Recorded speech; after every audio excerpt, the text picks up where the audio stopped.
ಓಂ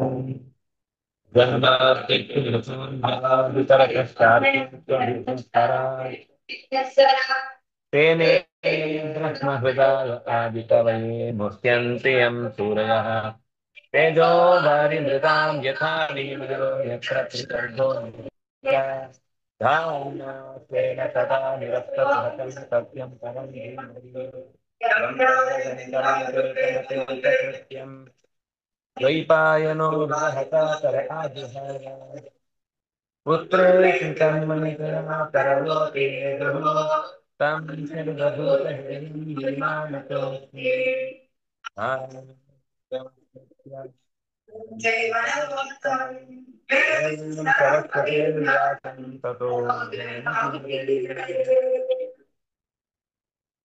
स्वस्त्यस्तु सतां हरिः ओम् वृत्रासुरः रणे स्थित्वा पलायितान् राक्षसान् उद्दिश्य स्ववचसा तेषाम् उत्साहम् अधिकं कर्तुं प्रायतत परन्तु ते असुराः तच्छ्रोतुमपि न समर्थाः धाविताः अनन्तरं स एक एव स्थित्वा गजे देवेन्द्रस्य उपरि आक्रमणम् अकरोत् एकवारं सः ऐरावतः गदया प्रहरितः पृष्ठतः अगच्छत् तदा वृत्रासुरः इन्द्रं प्रति कानिचन वाक्यानि अवादीत् भवन्तं न त्यजेऽहम् यतो हि गुरुं ब्राह्मणं मम भ्रातरं हतवान् अतः अग्रे आगतम् इन्द्रम् अहं न त्यजामि इति पुनः पुनः उवाच ह्रीश्रीदया कीर्तिभिरुज्झितं त्वां स्वकर्मणा पुरुषादैश्च गर्ह्यम् कृच्छ्रेण मच्छूल विभिन्न देहम् अस्पृष्टवह्निं समदन्तु गृध्राः ಶ್ರೀ ಶ್ರೀ ಅಂದ್ರೆ ನಾಚಿಕೆ. ಕೆಟ್ಟ ಕೆಲಸ ಮಾಡೋ ವಿಷಯದಲ್ಲಿ ಸ್ವಲ್ಪನೂ ನಾಚಿಕೆ ಇಲ್ಲ ನಿನಗೆ ಅಂತ ವೃತ್ರ ಇಂದ್ರನಿಗೆ ಬೈತಾ ಇದ್ದಾನೆ. ಶ್ರೀ ಧರ್ಮಾರ್ಥ ಕಾಮವನ್ನ ಉಳಿಸಿಕೊಳ್ಳುವ ಯೋಗ್ಯತೆಯೂ ಇಲ್ಲ ನಿನಗೆ. ಆಮೇಲೆ ಗುರು ಹತ್ಯೆ ಮಾಡಬಾರದು ಅನ್ನುವ ವಿಷಯದಲ್ಲಿ ನಿನ್ನಲ್ಲಿ ದಯೆಯೂ ಇಲ್ಲ. ಒಬ್ಬ ಋತ್ವಿಜನನ್ನು ಕೊಂದಿದ್ಯ ಅನ್ನುವ ಕಾರಣಕ್ಕೆ ನಿನಗೆ ಯಶಸ್ಸು ಕೀರ್ತಿಯೂ ಕೂಡ ಹೊರಟು ಹೋಗಿದೆ, ಅದೂ ಇಲ್ಲ ಈಗ. ಹಾಗಾಗಿ ಶ್ರೀ ಶ್ರೀ ದಯಾ ಕೀರ್ತಿಭಿ ಉಜ್ಜಿತಂ, ಎಲ್ಲವೂ ನಿನ್ನಿಂದ ಕಿತ್ತು ದೂರ ಹೋಗ್ಬಿಟ್ಟಿದೆ, ಎಂಥದೂ ಇಲ್ಲ ನಿನ್ನ ಹತ್ರ ಈಗ. ಆಮೇಲೆ ಸ್ವಕರ್ಮಣ ಪುರುಷಾದೈಶ್ಚ ಗರ್ಹ್ಯಂ, ಈ ಗುರು ಹತ್ಯೆ ಅಂತ ಅನ್ನುವ ವಿಷಯದಲ್ಲಿ ನರಭಕ್ಷಕರಾದ ರಾಕ್ಷಸರೇ ಗರ್ಹ್ಯ, ಅಯ್ಯೋ ನಾವು ಗುರುಗಳನ್ನು ಎಂದೂ ಕೂಡ ಅವಮಾನ ಮಾಡುವುದಿಲ್ಲಪ್ಪ, ನಮ್ ಗುರುಗಳು ಅಂದ್ರೆ ದೇವರು ಸಮಾನ. ದೇವರಿದ್ದಾರೆ ಇಲ್ಲೋ ಬೇರೆ ಪ್ರಶ್ನೆ, ಗುರುಗಳನ್ನು ದೇವ್ರ ತರ ಮಾತಾಡ್ತಾರೆ. ಯಾಕಂದ್ರೆ ಅವ್ರಿಗೆ ಬೇಕಾದ ಮಂತ್ರ ಸಿದ್ಧಿಯನ್ನ ತಂದು ಕೊಡ್ತಾರಲ್ಲ, ಅಷ್ಟಕ್ಕೋಸ್ಕರ. ಅದು ಯಥಾ ಪ್ರಕಾರ ಕಾರ್ಯಕಾಲೆ ಕತ್ತೆ ಕಾಲು ಅಂತ. ಅವರಿಗೆ ಗುರುಗಳೇ ದೊಡ್ಡ ವಿಷಯ ಅಲ್ಲ, ನಮ್ಗೆ ಬೇಕಾದ್ದನ್ನ ಗುರುಗಳು ಒದಗಿಸ್ತಾರೆ ಅನ್ನುವ ಕಾರಣಕ್ಕೋಸ್ಕರ ಗುರುಗಳ ವಿಷಯದಲ್ಲಿ ರಾಕ್ಷಸರೂ ಕೂಡ ಇದು ತಪ್ಪು, ಇದು ಗರ್ಹ್ಯ, ಇದು ನಿಂದ್ಯ, ಇದನ್ ಮಾಡಬಾರ್ದು ಅಂತವರು ಒತ್ತಿ ಹೇಳ್ತಾರೆ. ನಿನ್ಗ ರಾಕ್ಷಸರಷ್ಟು ಬುದ್ಧಿ ಇಲ್ವಾ ನಿನಗೆ? ನಿನಗೆ ನಾರಾಯಣ ವರ್ಮದಂತಹ ಮಹಾಮಂತ್ರವನ್ನು ಉಪದೇಶ ಮಾಡಿ ರಾಕ್ಷಸರಿಂದ ಆಗಬಹುದಾದ ಅನೇಕ ಉಪಟಳಗಳನ್ನೆಲ್ಲ ಪರಿಹರಿಸಿ ನಿನ್ನನ್ನ ಅಪಾಯದಿಂದ ಪಾರು ಮಾಡಿದ ಮಹಾನುಭಾವರವರು, ಅವರನ್ನ ಕೊಂದು ಬಿಟ್ಟಿ ಅಲ್ವಾ? ಕೃಚ್ಛ್ರೇಣ ಮಚ್ಚೂಲ ವಿಭಿನ್ನ ದೇಹಂ, ಅತ್ಯಂತ ಚೂಪಾದಂತಹ ಶೂಲದಿಂದ ಕೈ ಕಾಲು ಮೂಗು ಬಾಯಿ ಎಲ್ಲ ತುಂಡ್ ಮಾಡಿ ಫ್ರಿಜ್ಜಲ್ಲಿ ಇಟ್ಬಿಡ್ತೇನೆ ನೋಡು.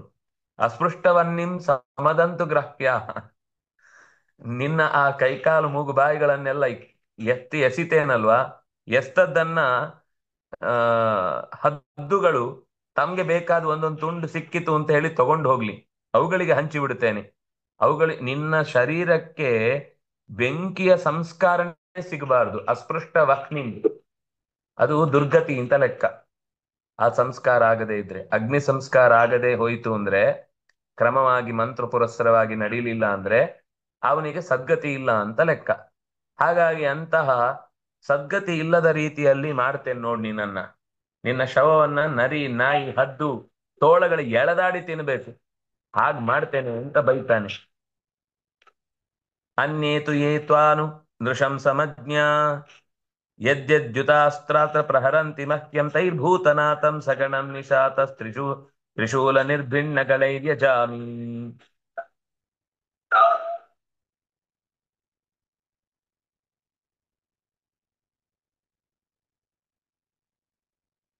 ಒಂದು ವೇಳೆ ನಿನ್ನನ್ನು ಅನುಸರಿಸಿ ನಿನ್ನ ಪರಿವಾರದ ಒಂದಿಷ್ಟು ದೇವತೆಗಳು ನನ್ನ ಮೇಲೆ ಅಸ್ತ್ರವನ್ನ ಪ್ರಯೋಗ ಮಾಡಿ ನಿನ್ನನ್ನು ರಕ್ಷಿಸಿಕೊಳ್ಳಿಕ್ಕೆ ಏನಾದ್ರೂ ಪ್ರಯತ್ನ ಪಟ್ರು ಅಂತಂದ್ರೆ, ಪ್ರಹರಂತಿ ಮಹ್ಯಂ ಯದಿ, ಒಂದು ವೇಳೆ ನನ್ನಲ್ಲಿ ಅವರು, ನಿನ್ನ ಪರಿವಾರದವರು ಅಂದ್ರೆ ನಿನ್ನ ಪರವಾಗಿ ಯುದ್ಧ ಮಾಡುವವರು, ಒಂದು ವೇಳೆ ನನ್ನ ಮೇಲೆ ಅಸ್ತ್ರವನ್ನ ಪ್ರಯೋಗ ಮಾಡಿ ಕೈ ಎತ್ತಿದ್ರು ಅಂದ್ರೆ, ನನ್ನ ಅತ್ಯಂತ ಹರಿತವಾದ ತ್ರಿಶೂಲದಿಂದ ಎತ್ತಿದ ಕೈಗಳನ್ನೆಲ್ಲ ಹಾಗೆ ಕುಯ್ದು ಭೈರವನಿಗೆ, ಅವನ ಪ್ರಮಥ ಗಣಗಳಿಗೆ ಬಲಿ ಹಾಕಿ ಬಿಡುತ್ತೇನೆ. ಯಾರಾದ್ರೂ ಬರ್ಲಿ ನನ್ನ ವಿರುದ್ಧ ಆಯುಧಗಳನ್ನು ಎತ್ತಿಕೊಂಡು ಓ ಅಂತ ಬಂದ್ರೆ, ಊಳಿಡುವ ಗೂಗಿಗೆ ಅವರನ್ನೆಲ್ಲ ಹಂಚಿ ಹಾಕಿ ಬಿಡುತ್ತೇನೆ. ತೈರ್ಭೂತನಾಥಂ ಸಗಣಂ ನಿಶಾತ ತ್ರಿಶೂಲ ನಿರ್ಭಿಣ್ಣ ಗಳೈ ಯಜಾಮಿ. ಯಜಾಮಿ ಅಂದ್ರೆ ಅವುಗಳಿಗೆ ಬಲಿಹರಣ ಮಾಡ್ತೇನೆ. ಯಾರು ಕೂಡ ನನ್ನ ಮೇಲೆ ಆಕ್ರಮಣ ಮಾಡ್ಲಿಕ್ಕೆ ಬರಬಾರದು. ಮತ್ತೊಮ್ಮೆ ಒಂದ್ಸರ್ತಿ ಅವರಿಗೆ ಹೀಗೆ ಪರಿಚಯ ಆಯ್ತು ಅಂದ್ರೆ, ನನ್ನ ಎದುರುಗಡೆ ಬಂದ್ರೆ ಅವ್ರು ಯಾರು ಬದುಕಿ ವಾಪಸ್ ಹೋಗಲ್ಲ ಅನ್ನೋದು ಗೊತ್ತಾದ್ರೆ, ಮತ್ತೆ ನಿನ್ನ ಹತ್ರ ಯಾರು ನಿಮಗೆ ಸಂರಕ್ಷಣೆಗೆ ಅಂತ ಬೆನ್ನಿಗೆ ನಿಲ್ತಾರೆ ನಾನು ನೋಡ್ತೇನೆ. ಅಥೋ ಹರೇತೆ ಕುಲಿಶೇನ ವೀರ ಹತ್ತ ಪ್ರಮಕ್ಷೇಹ ಶಿರೋ ಯದೀಹ ತತ್ತಾನೃಣೋ ಭೂತ ಬಲಿಂ ವಿಧಾಯ ಮನಸ್ವಿನಾಂ ಪಾದರಜ ಪ್ರಪಕ್ಷೇ. ಓ ವೀರನಾದ ಇಂದ್ರನೇ, ನಿನ್ನ ವಜ್ರಾಯುಧದಿಂದ ಯುದ್ಧದಲ್ಲಿ ನೀನು ನನ್ನನ್ನ ಗಾಯಗೊಳಿಸಿ ಅಥವಾ ತಲೆಯನ್ನು ಹಾರಿಸಿದ್ರು ಸರಿ, ಆದ್ರೂ ನನಗೆ ಒಳ್ಳೇದೆ. ನಾನು ನನ್ನ ಶರೀರವನ್ನ ಪಶು ಪಕ್ಷಿ ಕ್ರಿಮಿ ಕೀಟಗಳಿಗೆ ದಾನ ಮಾಡಿ ಕರ್ಮಬಂಧ ಮುಕ್ತನಾಗಿ ದಿವ್ಯವಾದ ಜ್ಞಾನಿಗಳ ಲೋಕಕ್ಕೆ ಹೋಗ್ಲಿಕ್ಕೆ ಬೇಕಿರುವಂತಹ ರೀತಿಯಲ್ಲಿ ಅವರ ಪಾದಧೂಳಿಯನ್ನ ನಾನು ಸಂಪಾದಿಸ್ತೇನೆ. ಉತ್ತಮ ಲೋಕಕ್ಕೆ ಹೋಗಿ ಜ್ಞಾನಿಗಳ ಪಾದಧೂಳಿಯನ್ನ ಸಂಗ್ರಹಿಸ್ತೇನೆ ಅಂತ ಹೇಳ್ತಾನೆ. ಕರ್ಮಬಂಧವನ್ನ ಕಳ್ಕೊಂಡು ಜ್ಞಾನಿಗಳ ಲೋಕಕ್ಕೆ ಹೋಗಿ ಅವರ ಪಾದಧೂಳಿನ ಸೇವನೆ ಮಾಡಿ ಅದರಿಂದ ನಾನು ಇನ್ನಷ್ಟು ಹೆಚ್ಚಿನ ಸದ್ಗತಿಯನ್ನು ಹೊಂದುತ್ತೇನೆ ಅಂತ ಹೇಳ್ತಾನೆ. ಒಂದು ವೇಳೆ ನಿನ್ನ ವಜ್ರಾಯುಧದಿಂದ ನನ್ನ ತಲೆ ಹೋದ್ರೂ ಸರಿ, ಅದು ಲಾಭವೇ ನನಗೆ. ನನಗೇನು ಬೇಸರ ಇಲ್ಲ, ಪ್ರಾಣ ಹೋಯಿತು ಅಂತ ನನಗೆ ಹೆದರಿಕೆಯಿಂದ ಏನು ನಾನು ನಿಂತಿಲ್ಲ. ವೀರಮರಣ ಅಂತ ಅನ್ನೋದು ನನ್ನಂತಹ ವ್ಯಕ್ತಿಗೆ ಶೋಭೆ ತರುವಂತಹ ವಿಷಯವೇ. ಆದ್ರಿಂದಾಗಿ ನಾನು ಅದಕ್ಕೆಲ್ಲ ಭಯ ಪಡುವವನಲ್ಲ. ಅಂದ್ರುಣ ನಾನು ಋಣಮುಕ್ತನಾಗ್ತೇನೆ. ನನ್ನ ಯುದ್ಧದಲ್ಲಿ ಚೆನ್ನಾಗಿ ಹೋರಾಡಿದ್ರೆ ಯಾರ ನನ್ನ ಅಣ್ಣನಿಗೆ ನಾನು ಸಹಕಾರ ನೀಡಬೇಕಿತ್ತು, ನಾನು ಹುಟ್ಟೇ ಇರಲಿಲ್ಲ, ಅವನನ್ನು ಉಳಿಸ್ಕೊಳ್ಳಿಕ್ಕೆ ನಾನು ಇರಲೇ ಇಲ್ಲ. ಆದ್ರೆ ಅವನ ಬಗ್ಗೆ ನನಗೆ ತುಂಬಾ ಯೋಚನೆ ಇದೆ. ನಮ್ಮ ತಂದೆ ಋಣ ಅಥವಾ ನನ್ನ ಸಹೋದ್ಯೋಗಿಗಳಾಗಿರುವಂತಹ ರಾಕ್ಷಸರಿಂದ ನಾನು ಪಡೆದ ಸಹಕಾರದ ಋಣ, ನನ್ನ ವಂಶದ ಋಣ, ಇದೆಲ್ಲವೂ ಕೂಡ ನಿನ್ನ ಜೊತೆಗೆ ವೀರ ಮರಣ ಹೊಂದಿದ್ರೆ, ಸಾದಿ ಯುದ್ಧದಲ್ಲಿ ಸತ್ತು ಹೋದ್ರೆ ನನಗೇನು ಬೇಸರ ಇಲ್ಲ. ಸುರೇಂದ್ರ ಕಸ್ಮಾನ್ನ ಹಿನೋಷಿ ವಜ್ರಂ ಪುರಸ್ಥಿತೇ ವೈರಿಣಿಮಯ್ಯ ಮೋಘಂ ಮಾ ಸಂಶಯಿಷ್ಟ ಮೃಗದೇವ ವಜ್ರಂ ಸ್ಯಾನ್ನಿಫಲಂ ಕೃಪಣಾರ್ಥೇವ ಯಾಜ್ಞಾ. ಯಾಜ್ಞಾ ಅಂತ ಓದ್ಬೇಕದನ್ನ, ಯಾಂಚ ಅಲ್ಲ, ಯಾಜ್ಞಾ. ಚಕಾರಕ್ಕೆ ಞಕಾರ ಒತ್ತು. ಯಾಚ್ರಿ ಯಾಜ್ಞಾಯಾಮ್ ಅಂತ ಧಾತು. ಯಾಚತೆ. ಓ ದೇವರಾಜ, ಸುರರೊಡೆಯ, ನಾನು ನಿನಗೆ ಶತ್ರು. ಕಸ್ಮಾನ್ನ ಹಿನೋಷಿ ವಜ್ರಂ, ಯಾಕೆ ನೀನು ನನ್ನ ಮೇಲೆ ವಜ್ರಾಯುಧದ ಪ್ರಯೋಗವನ್ನ ಮಾಡ್ತಾ ಇಲ್ಲ? ಪುರಸ್ಥಿತೇ ವೈರಿಣಿ ಮೈ ಅಮೋಘಂ. ವಜ್ರಾಯುಧದಿಂದ ಪೆಟ್ಟು ಕೊಟ್ರೆ ವಜ್ರಾಯುಧದ ಕೆಲಸ ಆ, ಕಷ್ ನಾಶವಾಗುವುದು ಅಥವಾ ಕೆಲಸ ಕೆಟ್ಟು ಹೋಗುವುದು, ಕೆಲಸ ಆ ಅನರ್ಥಕ್ಕೆ ಈಡಾಗುವುದು, ಅದರ ಸಫಲವಾಗದೇ ಇರುವುದು ಅನ್ನುವ ಸ್ಥಿತಿಯೇ ಇಲ್ಲ. ಅಂತ ನೀನು ವಜ್ರಾಯುಧವನ್ನು ಹಿಡ್ಕೊಂಡು ಕೂಡ ಅದನ್ನ ಹಿಡ್ಕೊಂಡು ಏನ್ ಪೂಜೆ ಮಾಡ್ತಿದ್ಯಾ? ಅದಕ್ಕೆ ಬೆಳಿಗ್ಗೆ ಬರುವಾಗ ಅರಿಶಿನ ಕುಂಕುಮ ಹೂವೆಲ್ಲ ಹಾಕ್ಲಿಲ್ವಾ? ಯಾಕೆ ಇನ್ನು ಹಾಗೆ ಇಟ್ಕೊಂಡು ಕೂತಿದ್ದಿ? ಹೊಡಿ, ಅದರಿಂದ ನೀನು ಎತ್ತು ನಿನ್ನ ಕೈಯಲ್ಲಿರುವ ವಜ್ರಾಯುಧವನ್ನ. ಮಾ ಸಂಶಯಿಷ್ಠಾಹ, ಸಂದೇಹ ಪಡದಿರು. ನಿನ್ನ ಗದೆ ಹೇಗೆ ವ್ಯರ್ಥವಾಯಿತೋ, ನನ್ನ ಮೇಲೆ ಎಸ್ತಿ ಅಲ್ವಾ, ಅದು ನನ್ನ ಕೈಗೆ ಸಿಕ್ಬಿತ್ತು, ನನಗೇನು ಏಟೇ ಮಾಡಲಿಲ್ಲ, ಅದು ವ್ಯರ್ಥ ಆಯ್ತು.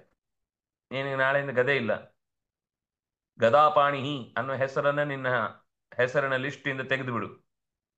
ಇಂದ್ರಹ ವಜ್ರಪಾಣಿಹಿ ಅಂತ ಒಂದಿತ್ತು, ಆದ್ರೆ ವಜ್ರಪಾಣಿಯಾಗಿ ನೀನು ಮುಂದುವರಿತಿ. ಯಾಕೆಂದ್ರೆ ನನಗೆ ಆ ವಜ್ರಾಯುಧದ ಮೇಲೆ ವಿಶೇಷವಾದ ಆ ನಂಬಿಕೆ ಇದೆ. ಅದು ವಜ್ರಾಯುಧ ಹಾಗೆ ವ್ಯರ್ಥ ಆಗುದಿಲ್ಲ.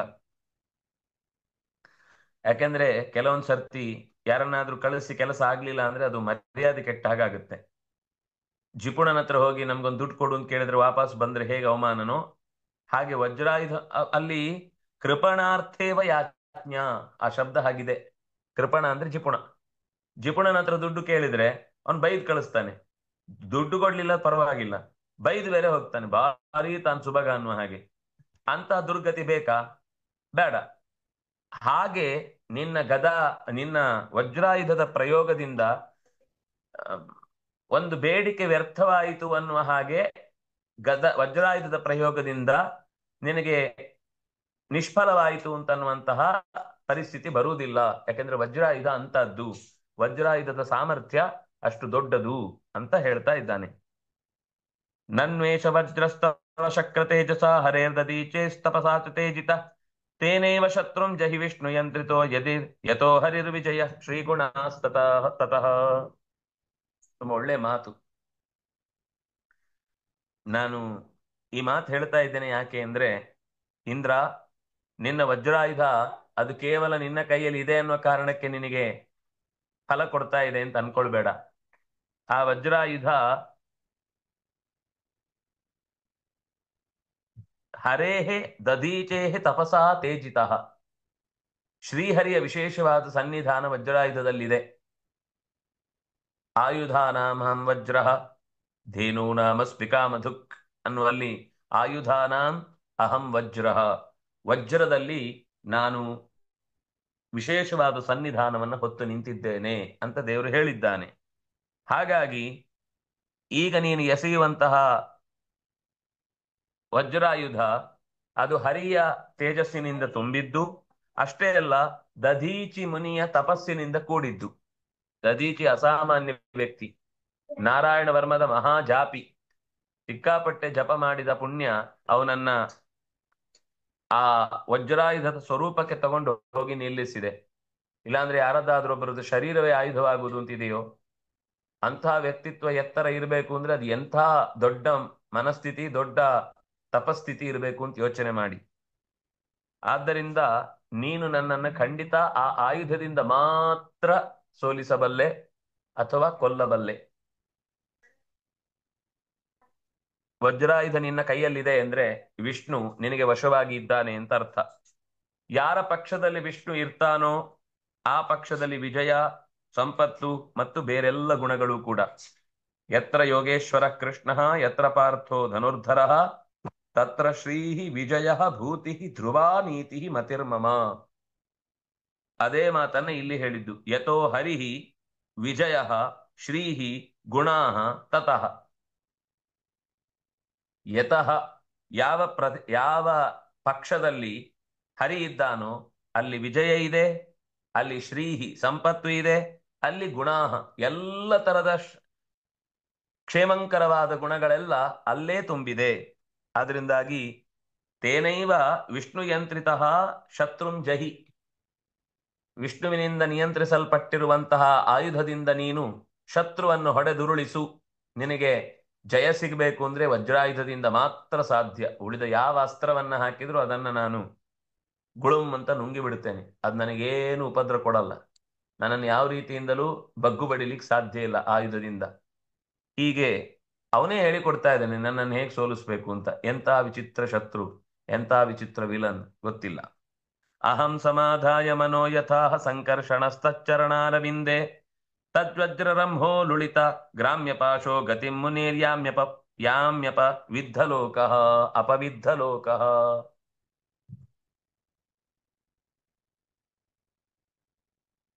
ಸಾಮಾನ್ಯ ಈಗ ಕೆಲವೊಮ್ಮೆ ಆ ಇತ್ತೀಚಿಗಿನ ಸಿನಿಮಾಗಳಲ್ಲೆಲ್ಲ ವಿಲನ್ನಲ್ಲೂ ಕೂಡ ಏನೋ ಒಂದು ಗುಣವನ್ನ ತೋರಿಸಿ ಅವನು ಆ ಅವನಿಗೊಂದು ಫ್ಲಾಶ್ ಬ್ಯಾಕು, ಅದರಲ್ಲಿ ಏನೋ ಒಂದು ತೊಂದರೆ ಆಗಿರುತ್ತೆ, ಅದಕ್ಕೋಸ್ಕರ ಅವನು ಹೀಗೆ ಮಾಡ್ತಿದ್ದಾನೆ ಅಂತೆಲ್ಲ ತೋರಿಸಿ ಅವನಲ್ಲಿ ಏನೋ, ಯಾಕಂದ್ರೆ ಆ ಪಾತ್ರ ಮಾಡಿದವನು ಬಹಳ ಫೇಮಸ್ ಇರ್ತಾನೆ, ಅವನು ನಾಯಕ ಪಾತ್ರ ಮಾಡಿ ಮಾಡಿ ಅಭ್ಯಾಸ ಇದ್ದವನು ಇರ್ತಾನೆ. ಅವನನ್ನು ಒಂದೇ ಸರ್ತಿ ವಿಲನ್ ಅಂತ ತೋರಿಸಿದ್ರೆ ಅವನಿಗೆ ಇಮೇಜ್ ಹಾಳಾಗುತ್ತೆ ಅಂತ ಕಥೆಯಲ್ಲೇ ಒಂದು ಟ್ವಿಸ್ಟ್ ಕೊಟ್ಟು ಅವನಿಗೊಂದು ಪೂರ್ವ ಕಥೆಯನ್ನು ಹೇಳಿ ಅವನನ್ನೊಂದು ನಾಯಕನ ಹಾಗೆಯೇ ಬಿಂಬಿಸಿ ಕೊನೆಗೆ ಆ ಕಥೆಯನ್ನು ಮುಕ್ತಾಯ ಮಾಡುವ ಹಾಗೆ ಮಾಡ್ತಾರೆ. ಅಂದ್ರೆ ನೀವು ತುಂಬಾ ಹಳೆಯ ಸಿನಿಮಾಗಳನ್ನ ನೋಡಿದ್ರು ಹಾಗೆ ಕೊಲ್ಲುವುದು ಅಂತ ಇಲ್ವೇ ಇಲ್ಲ. ಅವನೇ ತಿದ್ದಿಕೊಂಡು ಸರಿಯಾಗುದು ಅನ್ನೋ ತರನೇ ಮುಕ್ತಾಯ ಆಗ್ತಿತ್ತು ಕಥೆಗಳು. ಆದ್ರೆ ಆಮೇಲೆ ಆಮೇಲೆ ಅದು ಅಪರಾಧಗಳ ಸ್ವರೂಪ ದೊಡ್ಡದಾಯ್ತು. ನೋಡುಗರು ಏನ್ ಕೇಳ್ತಾರೆ ಅಂತಹ ರೀತಿಯ ಕಥೆ ಕೊಡಬೇಕು ಅಂತಾಯ್ತು. ಅವರಿಗೆ ವಿಡಿಯೋ ಗೇಮ್ ಆಡಿ ಆಡಿ ಆಡಿ ಆಡಿ ಕೊಂದು ಕೊಂದು ಕೊಂದು ಅಭ್ಯಾಸ ಆಗಿ ಸಿನಿಮಾದಲ್ಲೂ ಸಾಯುವ ಪಾತ್ರ ಇದ್ರೆ ಮಾತ್ರ ಆ ಸಿನಿಮಾ ಓಡುತ್ತೆ, ಇಲ್ಲ ಅಂದ್ರೆ ಓಡುದೇ ಇಲ್ಲ. ಕೊಂದ್ರೆ ಮಾತ್ರ ಅದಕ್ಕೆ ಖುಷಿ ಅನ್ನುವ ಸ್ಥಿತಿಗೆ ಮನಸ್ಥಿತಿ ಅಷ್ಟು ಕೆಳ ಮಟ್ಟಕ್ಕೆ ಇಳಿದು ಬಿಟ್ಟಿದೆ ಅನ್ನೋದು. ಇದ್ರ ನೀವು ಹಳೆ ಸಿನಿಮಾ ಯಾವುದೇ ನೋಡಿ, ಅದರಲ್ಲಿ ಒಂದೋ ನನ್ನ ಪೊಲೀಸರು ತಗೊಂಡು ಹೋಗ್ತಾರೆ ಅನ್ನೋ ತರ ಎಂಡ್ ಆಗುತ್ತೆ, ಇಲ್ಲ ಅಂದ್ರೆ ಅವನೇ ನಂದು ತಪ್ಪಾಯ್ತು, ನಾನು ತುಂಬಾ ತಪ್ಪು ತಿಳ್ಕೊಂಡ್ಬಿಟ್ಟಿದ್ದೆ, ನನ್ನನ್ನು ಕ್ಷಮಿಸ್ಬಿಡು ಅಂತ ಅವನು ಇನ್ನೊಂದು ಯಾವುದೋ ಪಾತ್ರವನ್ನು ಕೇಳ್ತಾನೆ. ಅಲ್ಲಿಗೆ ಆ ಕಥೆ ಮುಗಿಯುತ್ತೆ, ಶುಭಂ ಅಂತ ಬಂದ್ಬಿಡುತ್ತೆ. ಆದ್ರೆ ಆ ಕಥೆಯ ಮೂಲ ಸ್ರೋತಸ್ ಯಾವುದು ಅಂದ್ರೆ ಆ ರೀತಿ ನಾಯಕನಲ್ಲೇ ವಿಲನ್ನಲ್ಲೇ ನಾಯಕನ ಗುಣವನ್ನು ತೋರಿಸುವ ಒಂದು ವಿಚಿತ್ರವಾದ ವ್ಯಕ್ತಿತ್ವವಾದ ಕಥೆ. ಅದು ವೇದವ್ಯಾಸರೇ ವೃತ್ರಾಸುರನ ಕಥೆಯ ಮೂಲಕ ಕೊಟ್ಟು ಬಿಟ್ಟಿದ್ದಾರೆ. ನಾವೇನೋ ಹೊಸ್ತು ಪ್ರಯೋಗ ಮಾಡ್ತಾ ಇದ್ದೇವೆ ಅಂತ ಹೇಳಿದ್ರೆ ಹಳೆಯ ಪ್ರಯೋಗ ಇದು. ಶತ್ರುವಿನಲ್ಲೇ ನಾಯಕತ್ವದ ಲಕ್ಷಣವನ್ನ ತೋರಿಸುವ ಮೂಲಕ ಅಪರಾಧಕ್ಕೆ ಎಂದಿಗೂ ಇದ್ರೂ ಕೂಡ ಶಿಕ್ಷೆ ಆಗ್ಲೇಬೇಕು, ನೀನೇ ನಿನ್ನ ವಜ್ರಾಯುಧವನ್ನ ಪ್ರಯೋಗ ಮಾಡು ಅಂತ ಹೇಳ್ತಾನೆ. ಮತ್ತು ಹೇಳಿದ ಮಾತು, ಭಗವಂತ ಇದ್ದಾನೆ ಅಂದ್ರೆ ಅಲ್ಲಿ ಜಯ ಶ್ರೀಹಿ ಗುಣಾಹ ಎಲ್ಲ ತತಃ ಅಲ್ಲೇ ನಿಂತ್ಕೊಳ್ಳುತ್ತೆ ಅಂತ. ಅಹಂ ಸಮಾಧಾಯ ಮನೋ ಯಥಾ ಸಂಕರ್ಷಣಸ್ತಚ್ಚರಣಾರವಿಂದೆ ತ್ವಜ್ರಜ್ರ ರಂಹೋ ಲುಳಿತ ಗ್ರಾಮ್ಯಪಾಶೋ ಗತಿಂ ಮುನೇರ್ಯಾಮ್ಯ ಅಪವಿದ್ಧ ಲೋಕಃ. ನನ್ನ ಪ್ರಭು ಭಗವಂತ ಉಪದೇಶಿಸಿದಂತೆ ಸಂಕರ್ಷಣನ ನೆನಪನ್ನು ಮಾಡಿಕೊಳ್ತಾನೆ ವೃತ್ರಾಸುರ.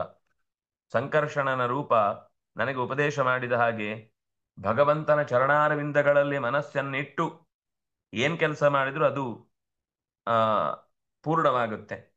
ನನಗೆ ಅವನ ಉಪದೇಶ ಏನ್ ಮಾಡಿದ್ದಾನೆ ಅಂದ್ರೆ, ವಜ್ರಾಯುಧದ ಏಟು ಬಿದ್ದಾಗ ನೀನು ವಿಷಯದ ಆಸೆಗಳಿಂದ ಬಿಡುಗಡೆ ಹೊಂದಿ ಶರೀರವನ್ನ ಒಳ್ಳೆ ರೀತಿಯಿಂದ ಬಿಟ್ಟು ಸ್ವರ್ಗಾದಿ ಲೋಕಗಳಿಗೆ ಹೋಗ್ತಿ. ಯೋಗಿಗಳು ಪಡೆಯುವಂತಹ ಸದ್ಗತಿಯನ್ನು ನೀನು ಪಡೆಯುತ್ತಿ ಅಂತ ನನಗೆ ಸಂಕರ್ಷಣ ರೂಪಿ ಭಗವಂತ ಉಪದೇಶ ಮಾಡಿದ್ದಾನೆ. ಆದ್ರಿಂದಾಗಿ ನಿನ್ನ ವಜ್ರಾಯುಧವನ್ನ ಪ್ರಯೋಗಿಸಿ ನನ್ನ ಮೇಲೆ ನೀನು ವಿಜಯವನ್ನ ಸಾಧಿಸು. ಇದರಿಂದ ನನಗೂ ಹಿತ, ನಿನಗೂ ಹಿತ. ನೀನ್ ನನ್ನನ್ನು ಬಿಟ್ಟ ಕ್ಷಣದವರೆಗೂ ನಾನು ನಿನ್ನನ್ನು ಬಡಿದು ಮಲಗಿಸ್ತಾ ಇರ್ತೇನೆ. ನೀನು ವಜ್ರಾಯುಧ ಪ್ರಯೋಗಿಸಿದ ಮೇಲೇನೆ ನಿನಗೆ ಬಿಡುಗಡೆ. ಅಲ್ಲಿ ತನಕ ನನ್ನ ಪ್ರಯೋಗ, ನನ್ನ ಪ್ರಯತ್ನ ನಿರಂತರ ನಿನ್ನ ಮೇಲೆ ನಡೀತಾ ಇರುತ್ತೆ ಅಂತ ಹೀಗೆ ಹೇಳಿ ತನಗೆ ಸಂಕರ್ಷಣನ ಸಂಬಂಧ ಇರುವುದನ್ನು ಕೂಡ ಬಹಳ ಸುಂದರವಾಗಿ ಹೇಳ್ಕೊಳ್ತಾನೆ. ಭಗವಂತನ ಚರಣಾರವಿಂದದಲ್ಲಿ ಮನಸ್ಸಿಟ್ಟು ನೀನು ನನಗೆ ಹೊಡಿ, ನಾನೇ ವಜ್ರಾಯುಧದಿಂದ ನನ್ನನ್ನು ಕೊಲ್ತೇನೆ ಅಂತ ನೀನು ಹೊರಟ್ರೆ ನಿನ್ನ ವಜ್ರಾಯುಧ ಹಪ್ಪಳದ ಪುಡಿ ತರ ನನ್ನ ಹೊಟ್ಟೆಯೊಳಗೆ ಸೇರ್ಕೊಳ್ಳುತ್ತಷ್ಟೆ. ನೀನು ಭಗವಂತನಿಗೆ ಶರಣಾಗಿ ಆ ಆಯುಧವನ್ನ ಪ್ರಯೋಗಿಸಿದ್ರೆ ಮಾತ್ರ ನಾನು ಅದಕ್ಕೆ ಶರಣಾಗ್ತೇನೆ. ನಾನ್ ನನ್ನ ಜೀವವನ್ನು ಅದಕ್ಕೋಸ್ಕರ ಬಲಿ ಕೊಡ್ತೇನೆ, ವಜ್ರಾಯುಧ ಸಾರ್ಥಕವಾಗುತ್ತೆ. ನೀನೇ ಹೊಡಿತೇನೆ ಅಂತ ಅನ್ಕೊಂಡ್ರೆ ಏನು ಮಾಡ್ಲಿಕ್ಕಾಗುದಿಲ್ಲ. ನನ್ನನ್ನು ಯಾವ ರೀತಿಯಿಂದಲೂ ಸೋಲಿಸ್ಲಿಕ್ಕೆ ಸಾಧ್ಯ ಇಲ್ಲ.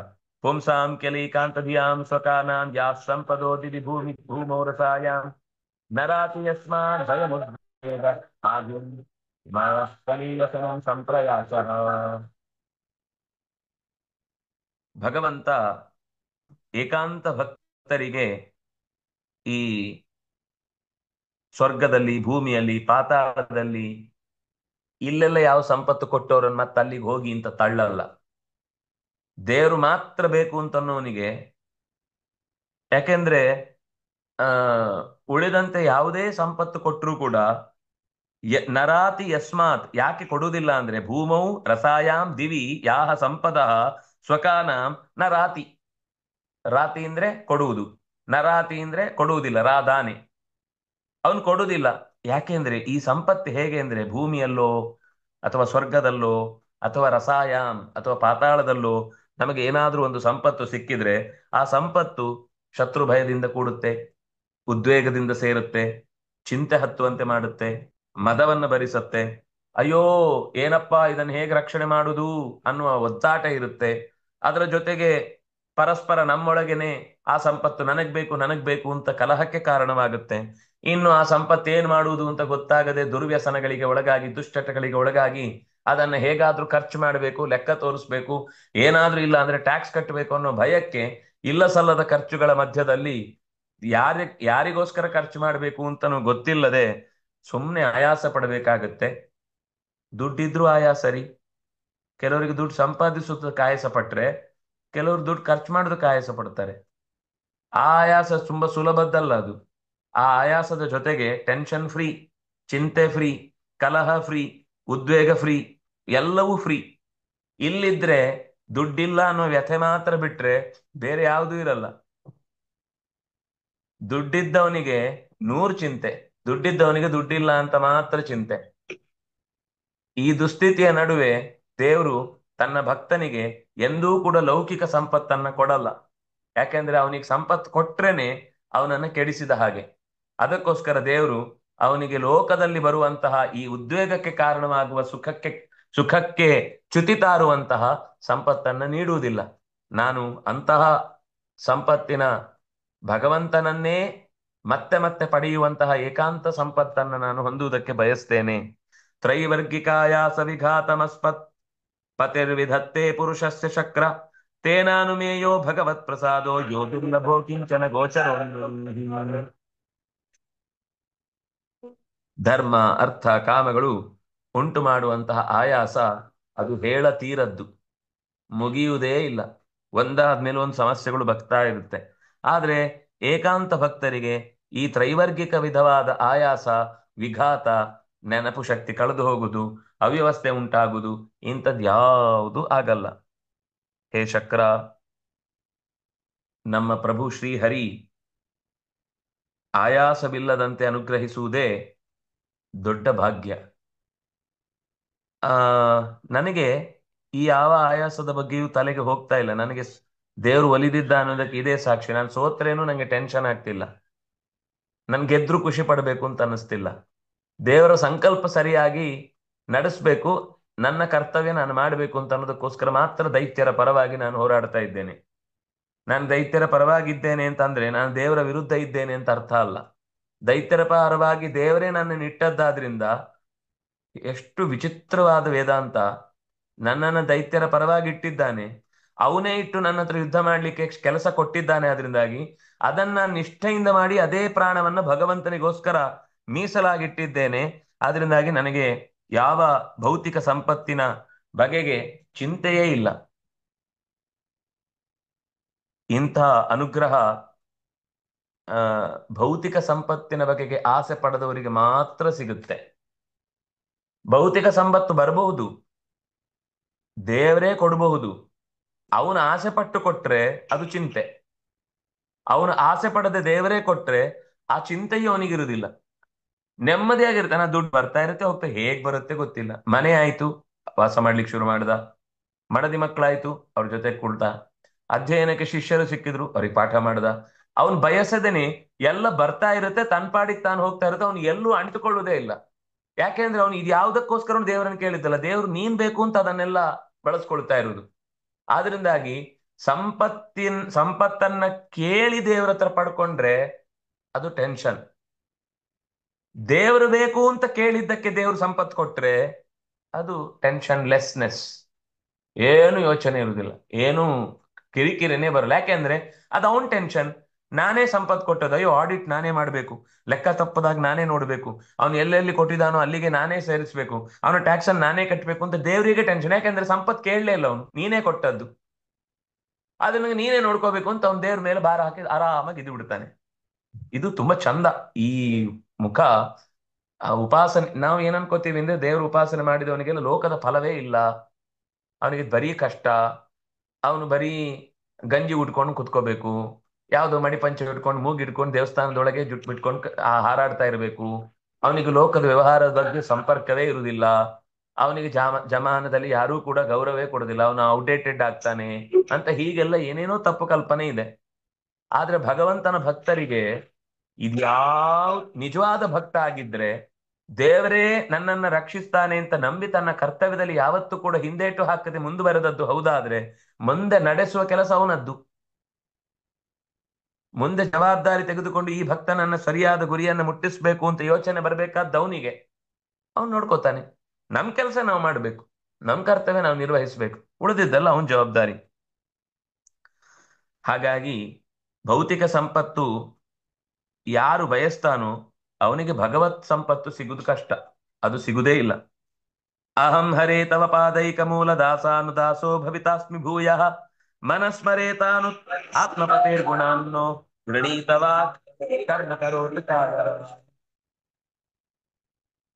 ಅಹಂ ನಾನು, ಹರೇ ಶ್ರೀಹರಿಯ ಪಾದ ಕಮಲಗಳನ್ನ ನಂಬಿ ಅವನ ದಾಸನ ದಾಸನ ದಾಸನ ದಾಸಾನು ದಾಸನಾಗ್ತೇನೆ.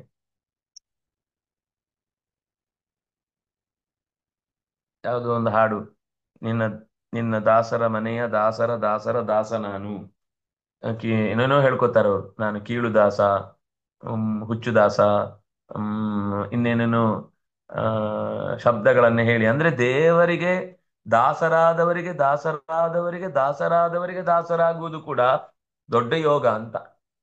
ಯಾಕಂದ್ರೆ ಅವರ ಮನೆಯ ಕಾರ್ಯಭಾರದಲ್ಲಿ ನಮಗೊಂದು ಪಾಲು ಸಿಕ್ಕಿದೆ ಅಂದ್ರೆ ನಾವು ದಾರಿ ಅಂತೂ ಬಿಡಲ್ಲ, ಮಧ್ಯದಲ್ಲಿ ನಮ್ಮ ಗುರಿ ಅಂತೂ ಕತ್ತರಿಸಿ ಹೋಗಲ್ಲ. ಇದು ಇವನೇ ಹೇಳಿದ ಮಾತು, ದಾಸಾನುದಾಸೋ ತವ ಹರೇಹೆ ಪಾದೈಕ ಮೂಲ ದಾಸಾನುದಾಸೋ ಭವಿತಾಸ್ಮಿ ಭೂಯಃ. ಯಾವತ್ತು ಒಂದ್ಸಲ ಅಯ್ಯೋ ಸಾಕಪ್ಪ ಅವ್ರ ಮನೆ ಚಾಕ್ರಿ ಮಾತ್ರ ಮಾಡ್ಲಿಕ್ಕೆ ಆಗಲ್ಲ, ಏನು ನಿಮಿಷಕ್ಕೊಂದ್ ಸರ್ತಿ 10 ಪ್ರಶ್ನೆ ಕೇಳ್ತಾರೆ ಅಂತ ಒಂದೊಂದ್ ಸರ್ತಿ ಒಬ್ಬೊಬ್ಬರನ್ನ ನಾವು ಏನೋ ಬಹಳ ಅಭಿಮಾನದಿಂದ ಅವರ ಸೇವೆಗೆ ಅಂತ ಹೋದ್ರೆ ಅವರು ಶೇವ್ ಮಾಡಿ ಕಳಿಸ್ಬಿಡ್ತಾರೆ. ಸಾಕೆ ಆಗುತ್ತೆ, ಬೇಡವೇ ಬೇಡ ಇಂಥ ವ್ಯವಸ್ಥೆಯ ಜನರ ಜೊತೆಗೆ ಸಹವಾಸವೇ ಬೇಡ ಅಂತ. ಹಾಗಲ್ಲ, ಭೂಯ ಮತ್ತೆ ಮತ್ತೆ ಅಂತ ದಾಸರ ಮನೆಯ ದಾಸರಾಗುವ ದೊಡ್ಡ ಭಾಗ್ಯವನ್ನ ನಾನು ಬೇಡ್ತೇನೆ ದೇವರ ಹತ್ರ, ಅದನ್ನೇ ನಾನು ಕೇಳ್ತೇನೆ. ಏನಾಗ್ಲಿ, ಮನಃ ಸ್ಮರೇತ. ನಾನು ದೇವರ ಹತ್ರ ಕೇಳುವುದೇನು ಅಂದ್ರೆ, ಮನಸ್ಸು ಓ ಹರಿಯೇ ಆತ್ಮಪತೇ, ನನ್ನ ಅಂತರ್ಯಾಮಿಯಾಗಿ ನಿಂತು ನನ್ನನ್ನ ರಕ್ಷಿಸುವಂತಹ ದೇವತೆ ನಿನ್ನಲ್ಲಿಯೇ ನನ್ನ ಮನಸ್ಸು ನೆಲೆಗೊಳ್ಳಲಿ. ಗುಣಾನ್ನೋ ಗೃಣೀತವಾಕ್, ನಿನ್ನ ಗುಣಗಳನ್ನೇ ಗಣನೆಗೆ ಸ್ವೀಕರಿಸಿ ನುಡಿಯುವ ಉಲಿಯುವ ಶಕ್ತಿಯನ್ನ ಮಾತು ಪಡೆಯಲಿ. ಕರ್ಮ ಕರೋತು ಕಾಯ, ವಾಕ್ ಮನಃ ಪ್ರಾಣ, ಕಾಯೇನ ವಾಚ ಮನಸ, ಈ ಮೂರರಿಂದಲೂ ಕೂಡ ಆಗಬೇಕಾದ ಕೆಲಸವನ್ನ ಬಿಡಿಸಿ ಹೇಳಿದ ವೃತ್ರ. ಒಂದು ಮನಃ ಸ್ಮರೇತ, ಭಗವಂತನನ್ನ ಸ್ಮರಿಸಲಿ. ಗುಣಾನ್ ವಾಕ್ ಗೃಣೀತ, ಗೃಣೀತ ಅಂದ್ರೆ ಸ್ತುತಿಸಲಿ. ಮನಸ್ಸು ನಿನ್ನನ್ನ ನೆನೆಯಲಿ, ಮಾತು ನಿನ್ನನ್ನ ಉಲಿಯಲಿ, ದೇಹ ನಿನಗಾಗಿ ಕುಣಿಯಲಿ. ಕುಣಿಯುವುದು ಅಂದ್ರೆ ತಕತೈ ಅಂತ ಕುಣಿಯುವುದು ಅಂತ ಅರ್ಥ, ಅದು ಮಾತ್ರ ಅಲ್ಲ, ಅದು ಆಗತ್ತೆ ಭಕ್ತಿಯಿಂದ ಕುಣಿಯುವುದು. ನಮ್ಮ ದೇಹದ ಚಟುವಟಿಕೆಗಳು ಏನೇನು ನಿತ್ಯದ ಹೊಟ್ಟೆಪಾಡಿಗಾಗಿ ನಡೆಯುತ್ತೋ ಅದೂ ಕೂಡ ದೇವರಿಗಾಗಿ ಶರೀರದ ಸಮರ್ಪಣೆ ಅಂತ ಲೆಕ್ಕ. ಕರ್ಮ ಕರೋತು ಕಾಯ, ನನ್ನ ಕಾಯ ಭಗವಂತನ ಹೆಸರಿನಲ್ಲಿ ನನ್ನ ವ್ಯಕ್ತಿಗತವಾದ ಕಾರ್ಯಭಾರಗಳನ್ನು ಕೂಡ ಅವನ ಸೇವೆಯನ್ನು ನಿಟ್ಟಿನಲ್ಲಿ ನಡೆಸಲಿ ಅಂತ ಕೇಳ್ತಾನೆ. ನನಾಕ ಪೃಷ್ಟಂ ನ ಚಪಾರಮೇಷ್ಟಂ ನ ಸಾರ್ವಭೌಮಂ ನ ರಸಾಧಿಪತ್ಯಂ ನ ಯೋಗ ಸಿದ್ಧಿರ ಪುನರ್ಭವಂ ವಾ ಸಮಂಜಸಂ ತ್ವಾಂ ವಿರಹಯ್ಯ ಕಾಂತಿ. ಯಾರು ಕೇಳ್ತಾರೆ ಹೀಗೆ? ನನಾಕ ಪೃಷ್ಠಂ, ನಾನು ಸ್ವರ್ಗದ ತುದಿಯನ್ನ ಕೇಳಲ್ಲ. ನ ಪಾರಮೇಷ್ಠ್ಯಂ, ಚತುರ್ಮುಖನ ಲೋಕದ ತನಕ ಹೋಗುವ ದೊಡ್ಡ ಅಲ್ಲಿಯ ಸತ್ಯಲೋಕದ ಪೀಠಾಧಿಪತ್ಯ ನನಗೆ ಬೇಡ. ನ ಸಾರ್ವಭೌಮಂ, ಲೋಕದಲ್ಲಿ ಇಡೀ ಜಗತ್ತಿನ ಎಲ್ಲ ರಾಜ್ಯಭಾರಗಳನ್ನು ಮೀರಿದಂತಹ ಅಧಿಕಾರದ ಸಾಮ್ರಾಟನಾಗಬೇಕೆನ್ನುವ ಬಯಕೆಯೂ ನನಗಿಲ್ಲ. ನ ರಸಾಧಿಪತ್ಯಂ, ಕೆಳಗಿನ ಲೋಕಗಳಲ್ಲಿ ಅತ್ಯಂತ ಸಿರಿವಂತಿಕೆಯಿಂದ ಕೂಡಿರುವಂತಹ ತಳ ಅತಳ ವಿತಳ ಸುತಳ ರಸಾತಳ ತಳಾತಳ ಮಹಾತಳ ಪಾತಾಳಗಳ ಅಧಿಕಾರವೂ ನನಗೆ ಬೇಡ. ನ ಯೋಗ ಸಿದ್ಧೀಹಿ, ನನಗೆ ಅಣಿಮ ಗರಿಮ ಲಘಿಮ ಪ್ರಾಪ್ತಿ ಪ್ರಾಕಾಮ್ಯ ಈಶಿತ್ವ ವಶಿತ್ವ ಯಾವ ಅಷ್ಟ ಸಿದ್ಧಿಗಳು ಕೂಡ ನನಗೆ ಬೇಡ. ಕೊನೆಗೆ ಎಲ್ಲಿವರೆಗೆ ಹೇಳ್ತಾನೆ ಅಂದ್ರೆ ಅಪುನರ್ಭವಂ ವಾ, ನನಗೆ ನಿನ್ನನ್ನು ಮರೆಸುವಂತದ್ದಾದ್ರೆ ನನಗೆ ಮೋಕ್ಷವೂ ಬೇಡ. ಅಲ್ಲೋಗಿ ನಿನ್ನನ್ನು ಮರೆತು ಕೂತ್ಕೊಳ್ತೇನೆ ಅಂತ ಆದ್ರೆ ಆ ಮೋಕ್ಷವೂ ಬೇಡ. ನನಗೇನ್ ಬೇಕು? ನಿನ್ನ ಸಂಪರ್ಕಕ್ಕೆ ದೂರವಾಗುವ ಯಾವ ಸ್ವತ್ತು ಬೇಡ ನನಗೆ. ನೀನು ಮಾತ್ರ ಬೇಕು, ನೀನೊಬ್ಬನೇ ಬೇಕು. ಯಾಕೆಂದ್ರೆ ನೀನ್ ಇದ್ರೆ ಎಲ್ಲ ಇದ್ದ ಹಾಗೆ, ನೀನಿಲ್ದೆ ಇದು ಯಾವುದಿದ್ರೂ ಕೂಡ ಇದ್ದದ್ದು ಇದ್ದ ಹಾಗಲ್ವೇ ಅಲ್ಲ. ಅದು ಒದ್ದು ಆಚೆ ಹೊರಗೆ ಬಿಸಾಕ್ಬೇಕಾದದ್ದು, ಯಾವ ರೀತಿಯಿಂದಲೂ ಖುಷಿ ಕೊಡುವಂತದ್ದಲ್ಲ. ಯಾಕೆಂದ್ರೆ ನೀನಿಲ್ಲದ ಯಾವ ಸ್ವತ್ತು ಕೂಡ ನನಗೆ ಜೀವನದಲ್ಲಿ ಬೇಕಿಲ್ಲ. ಯಾಕೆಂದ್ರೆ ಎಲ್ಲದಕ್ಕಿಂತ ಸಮಂಜಸಂ ತ್ವಾ, ತ್ವಾ ಅಂದ್ರೆ ನೀನೇ, ನೀನೇ ತ್ವಾಂ, ನಿನ್ನನ್ನೇ ನಾನು ಸೌಭಾಗ್ಯದ ನಿಧಿ ಅಂತ ಭಾವಿಸಿದ್ದೇನೆ. ಅದನ್ನೊಂದೇ ಕಾಂಕ್ಷೆ, ತ್ವಾಕಾಂಕ್ಷಿ, ನಿನ್ನನ್ನು ಬಯಸುತ್ತೇನೆ. ಸಮಂಜಸಂ ತ್ವಾಂ ಕಾಂಕ್ಷಿ, ನೀನಲ್ಲದೆ, ಯಾಕಂದ್ರೆ ನೀನು ಸಮಂಜಸ, ನಾನು ಅಸಮಂಜಸ. ನನಗೆ ಯಾವುದು ಸರಿ ಯಾವುದು ತಪ್ಪು, ಯಾವುದು ನಾನು ಮಾಡಬೇಕಾದ್ದು ಬಿಡಬೇಕಾದ್ದು ಏನು ಗೊತ್ತಿಲ್ಲ. ನೀನೊಬ್ಬ ಸರಿಯಾದ ವ್ಯವಸ್ಥೆಯನ್ನು ಜಗತ್ತಿನ ಬಗೆಗೆ ಬಲ್ಲವನಾದ್ರಿಂದ ನಿನ್ನನ್ನು ಹೊರತುಪಡಿಸಿ ಜನನ ಮನನ ಚಕ್ರದಿಂದ ನನ್ನನ್ನು ಈಗ ಬಿಡಿಸಿ ಎಲ್ಲೋ ನೀನು ಉತ್ತಮವಾದ ಲೋಕದಲ್ಲಿ ಇಡ್ತೇನೆ ಅಂದ್ರು, ಅಲ್ಲಿ ನೀನಿಲ್ಲ ಅಂದ್ರೆ ಅದ್ ನನಗೆ ಬೇಡ. ನನಗೆ ನೀನಿಲ್ಲದೆ ಯಾವ ಅಪರೂಪದ ಸ್ವತ್ತುಗಳು ಕೂಡ ಉಪಯೋಗಿಸ್ಲಿಕ್ಕೆ ಇಷ್ಟ ಇಲ್ಲ. ಅಜಾತ ಪಕ್ಷ ಇವ ಮಾತರಂ ಖಗಾಃ ಸ್ತನ್ಯಂ ಯಥಾ ವತ್ಸತರಾಕ್ಷುದಾರ್ಧಿತಾಃ ಪ್ರಿಯಂ ಪ್ರಿಯೇತ್ಯಾ ದ್ಯುಷಿತಂ ಪ್ರಿಯಂ ತ್ವಾಂ ಮನೋರವಂದಾಕ್ಷ ದುರ್ಗತೆ.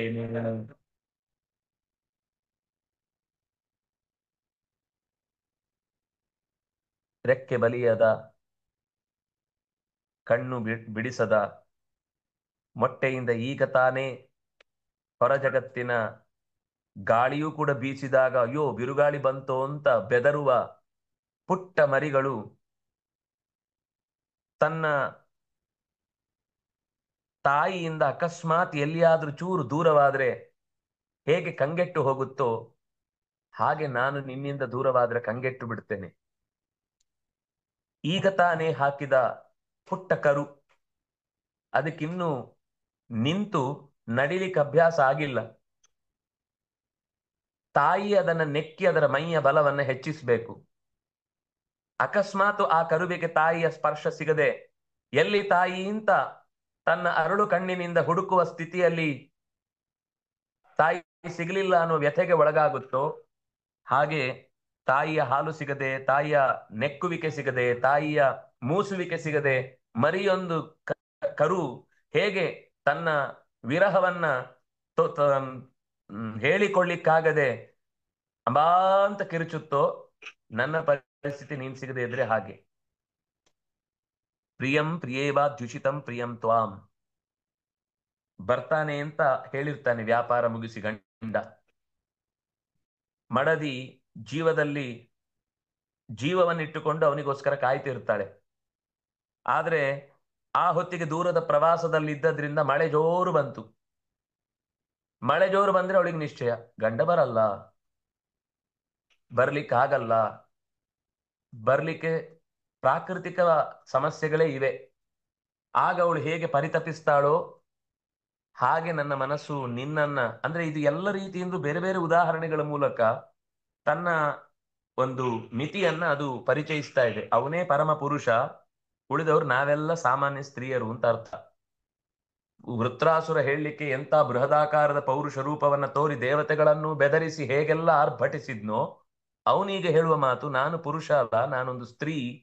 ನೀನು ಪರಮ ಪುರುಷನಾಗಿ ಒಂದು ಹೆಣ್ಣಿಗೆ ತನ್ನ ಮನದನ್ನ ನನ್ನ ಬಾರದೇ ಇದ್ದಾಗ ಬರ್ಲಿಲ್ಲ ಅನ್ನುವ ವ್ಯಥೆಯಿಂದ ಹೇಗೆ ಅವಳ ಮನಸ್ಸು ಕಾಡುತ್ತೋ ಹಾಗೆ ನನ್ನ ಮನಸ್ಸು ನಿನ್ನನ್ನ ಹೊರತುಪಡಿಸಿದಾಗ ವಿರಹದ ಬೇಗೆಯಲ್ಲಿ ಸುಟ್ಟು ಬಸಿದು ನಲಿದು ನುಲಿದು ಒದ್ದಾಡಿ ಹೋಗುತ್ತೆ.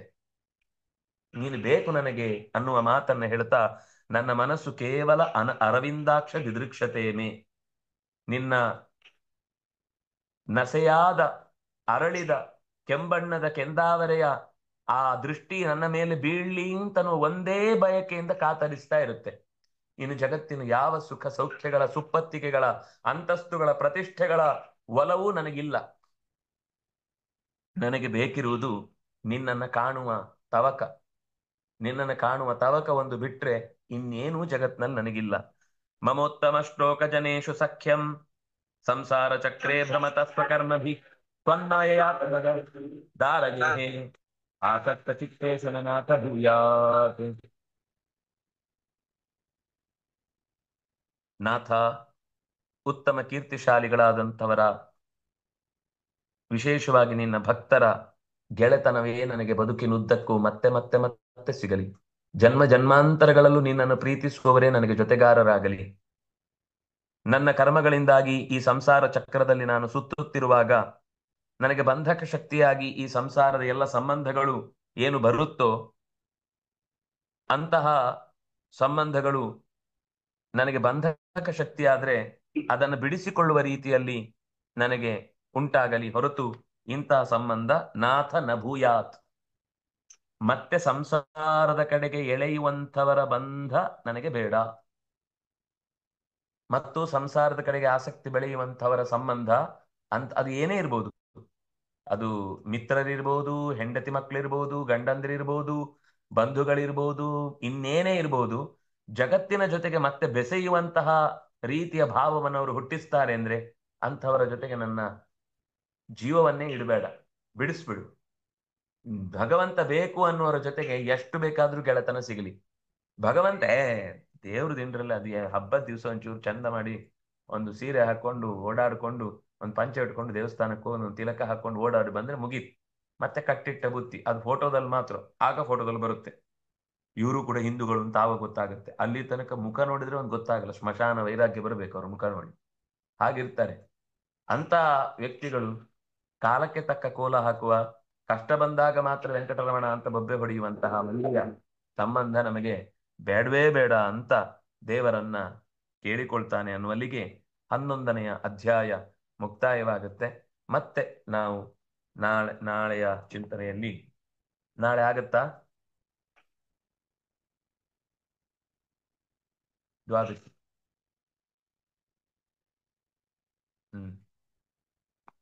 ಸರಿ. ಶ್ರೀ ಹರಿಪ್ರಿಯತಾಂ. ಕಾಯೇನ ವಾಚಾ ಮನಸೇಂದ್ರಿಯೈರ್ವಾ ಬುದ್ಧ್ಯಾತ್ಮನಾ ವಾನ್ ಸುಖಸ್ವಭಾವಃ ಕರೋಮಿ ಯದ್ಯತ್ ಸಕಲಂ ಪರಸ್ಮೈ ನಾರಾಯಣಾಯೇತಿ ಸಮರ್ಪಯಾಮಿ.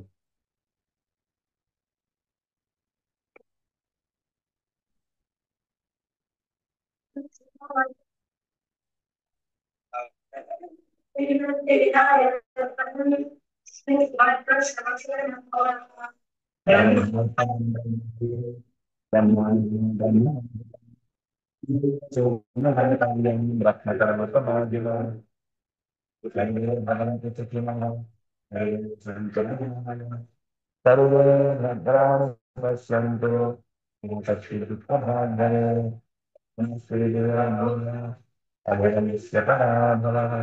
ಸದ್ಭಾವನೋತ್ರಾಣಭೃತ ಭೂಯಾದ್ವಿಶ್ವಸ್ವಮಂಗಲಂ.